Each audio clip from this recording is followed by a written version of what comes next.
Cyprian. Meanwhile, in Carthage, Cyprian, circa 200 to 258, was fighting hard to keep the church together. Originally from a wealthy aristocratic Roman family in North Africa, he had thrown that aside to become a Christian. His talents were such that he was made a bishop almost immediately, around 250. In a pamphlet called On the Unity of the Catholic Church, Cyprian argued that no one can have God as father who does not have the church as mother. There could be no true spiritual life outside the one Catholic Church. This cut no ice with the Novatianists, the pure, who saw Cyprian as a cowardly custard who had run away and hidden, and who believed that theirs was the true church. So, you had the Novatianists, who thought themselves the true church, and then the official church, which also thought itself the true church. Then it got even more confusing. The Novatianists started sending out missionaries. They made and baptized converts in North Africa and Rome, but then some of those converts wanted to leave Novatianist church and rejoin the proper one. So the official church was faced with a big decision. Was the Novatian baptism valid?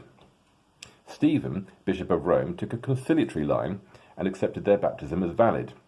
Cyprian argued vehemently that it wasn't. Stephen was arguing that baptism was valid if done properly and with the right motives. Cyprian was arguing that it could only be valid if done within the orthodox community of the church.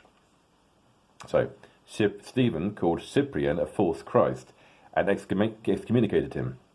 Cyprian argued that every bishop had the right to his own opinion, but Stephen argued that it was only the opinion of the Bishop of Rome that really counted.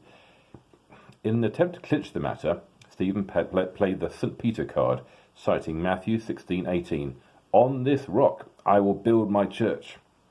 Stephen claimed that this meant Jesus based the entire church on Peter, and by extension on the Bishop of Rome, his successor. This claim was something new.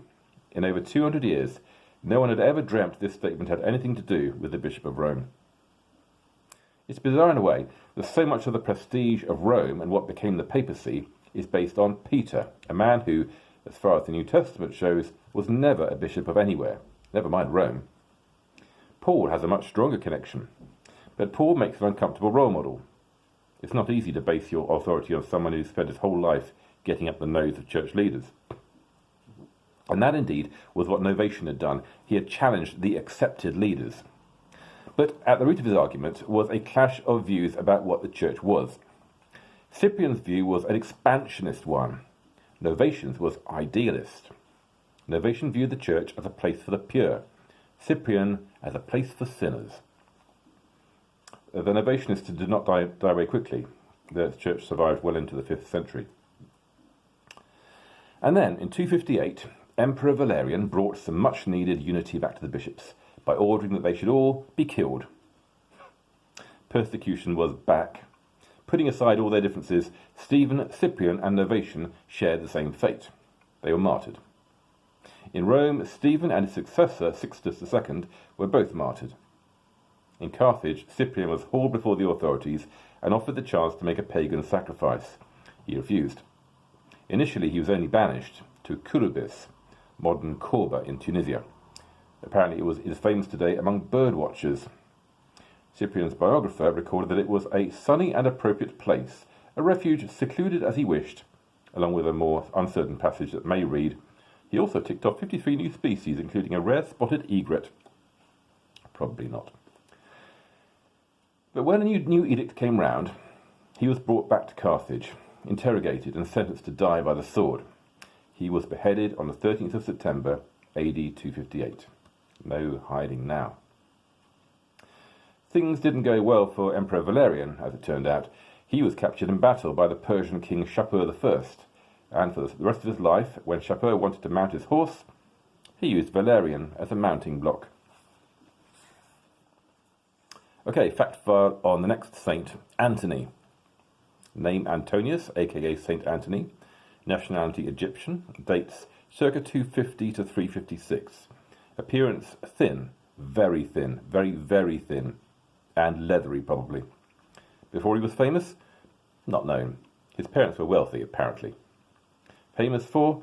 The most well-known of the Desert Fathers. Why does he matter? He defined the ideal of the ascetic solitary monk, living in a cell, fighting temptation, having visions, etc. Could you have a drink with him down the pub?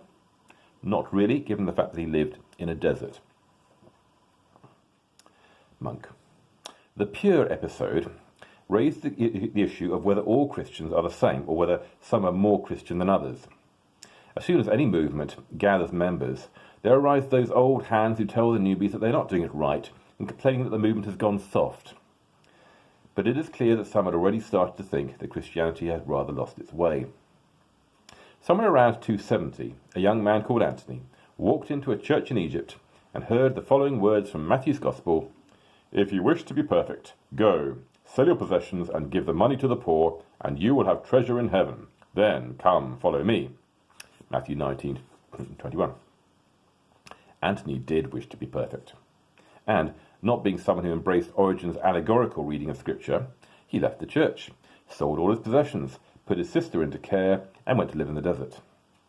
There he lived in solitude, devoting himself to prayer and eating only bread and salt.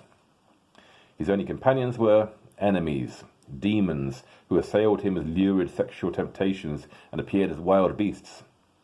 Anthony spent his time conquering all his fleshly desires, so much so that when he emerged from the desert 20 years later, he was, according to his biographer, ashamed to be seen eating. Anthony wasn't the first desert monk. The first we know of is Paul of Thebes. He left for the desert in 250 and lived in a grotto near a palm tree and a spring for 90 years. He was so fond of solitude that when Anthony discovered him, he let Anthony knock on his door for an hour before letting him in. During the visit, Paul asked Anthony whether there were any more idolaters in the world, whether new houses were built in ancient cities, and by whom the world was governed. So Anthony wasn't the first, but he was the most famous, and he thrived on it. He was a simple man who may even have been illiterate, and he had an almost pathological dislike of human company. So the desert rather suited him. He lived to 105 years old, not the year 105, in the midst of a land where the normal male life expectancy was about 35. Someone should really start marketing the St. Anthony diet. He was martyred by the Romans, which seems a bit of a waste of effort given that he was already 105 years old. They could just have waited a bit. Okay, that's enough for today. We'll have Armenian Rhapsody tomorrow.